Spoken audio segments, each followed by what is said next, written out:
सवाल क्या था कि गांधी जी ने पूरे पाठ में बहुत सारे मेटाफर का इस्तेमाल किया है। किसका इस्तेमाल किया है? मेटाफर्स यानी रूपक का इस्तेमाल किया है, ताकि जो पढ़ने वाला है उसको समझ में आ जाए कि वो क्या कहना चाहते हैं, आसानी से समझ में आ जाए। ठीक है, तो सवाल पूछा है कि इसके अलावा और भी बहुत सारे मेटाफर्स है जिसको आपको लेना है और उसके बारे में बताना कि गांधी जी क्या समझाना चाहते हैं। गांधी जी क्या उस मेटाफर का इस्तेमाल करके गांधी जी क्या समझाना चाहते हैं। तो बिसाइड्स द मेटाफर्स, बिसाइड्स का मतलब के अलावा क्या होता है? तो बिसाइड्स द मेटाफर यानी रूपक के अलावा। कौन सा रूपक? The mind is restless bird, ये जो रूपक है इसके अलावा भी गांधी जी ने बहुत सारा इस्तेमाल किया है। तो the mind is a restless bird के अलावा Gandhi ji has used, present perfect देख लो, गांधी जी हैज यूज्ड, गांधी जी ने इस्तेमाल किया है। यूज्ड का मतलब प्रयोग किया है, गांधी जी ने इस्तेमाल किया है। ए फ्यू मेटाफर्स, फ्यू का मतलब होता है कुछ, क्या होता है? कुछ, यानी कुछ रूपक का भी इस्तेमाल किया है। गांधी जी ने कुछ रूपक का भी इस्तेमाल किया है। कौन कौन किया है?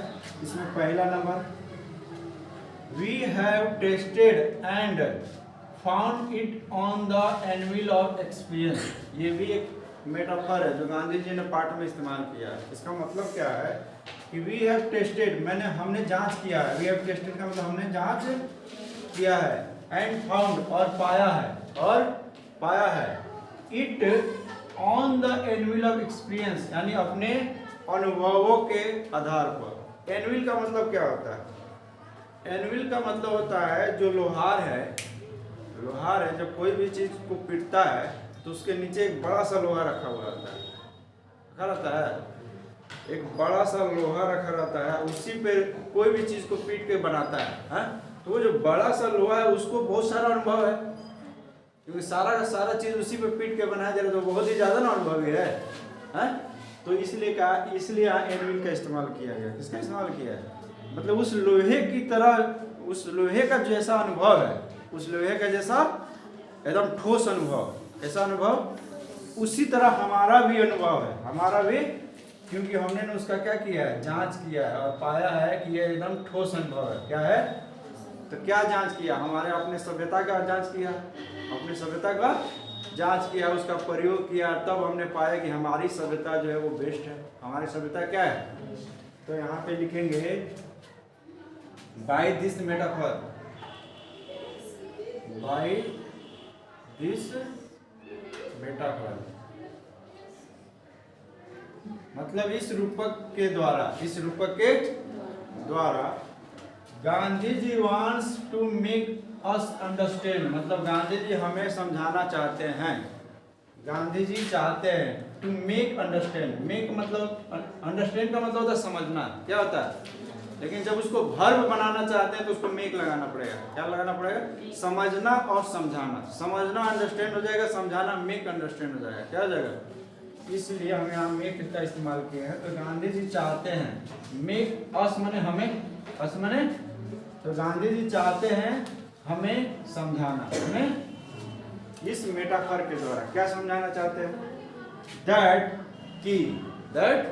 कि और एंसेस्टर्स, हमारे पूर्वज लोग, हमारे फॉलोड आवर सिविलाइजेशन, हमारी सभ्यता को उन्होंने फॉलो किया है। हमारी सभ्यता को उन्होंने, हमारे जो पूर्वज हैं उन्होंने हमारी सभ्यता का क्या किया? फॉलो किया, उसका अनुसरण किया ना।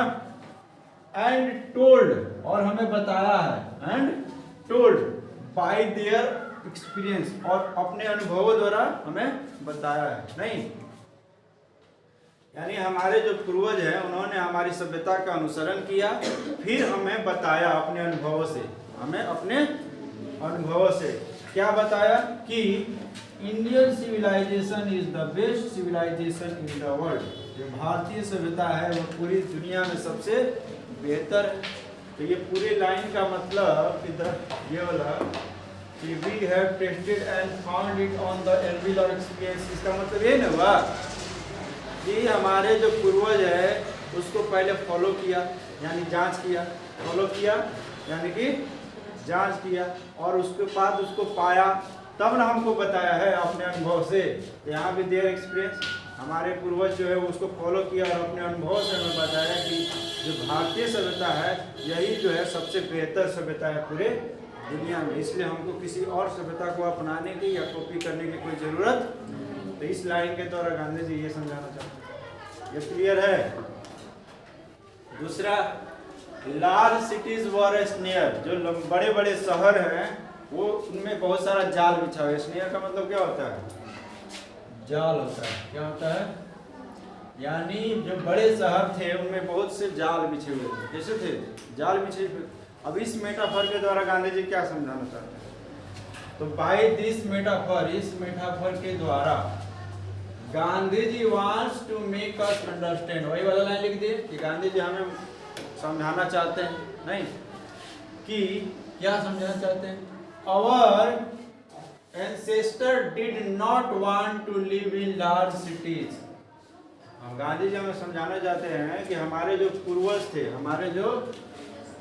थे वो बड़े बड़े शहरों में रहना नहीं चाहते थे, बड़े बड़े शहरों में नहीं चाहते थे। डिड नॉट वांट, नहीं चाहते थे, टू लिव, रहना, इन लार्ज सिटीज, बड़े शहरों में। हमारे पूर्वज बड़े शहरों में रहना नहीं चाहते थे। क्यों नहीं चाहते थे? Because large cities had a lot of bad things, क्योंकि बड़े बड़े शहरों में बहुत सारी बुरी चीजें होती थी। Large cities had a lot of, बहुत सारी बैड थिंग्स, बुरी चीजें होती थी। लाइक यानी जैसे क्राइम, रॉबर्स एंड थिफ्स, अपराध, लूट और चोरी होती थी। तो ये एक तरफ जाली ना है, शहरों का एक क्या है? ये जाल है कि चारों तरफ क्राइम है, अपराध है, लूट है, कोई किसी को धोखा दे देता है, किसी को लूट लेता है, चारों तरफ जाल बिछा हुआ है चोरी का। आप जा रहे हैं, कोई भी पर्स मार लिया आपका, निकल गया, आपको पता नहीं चला।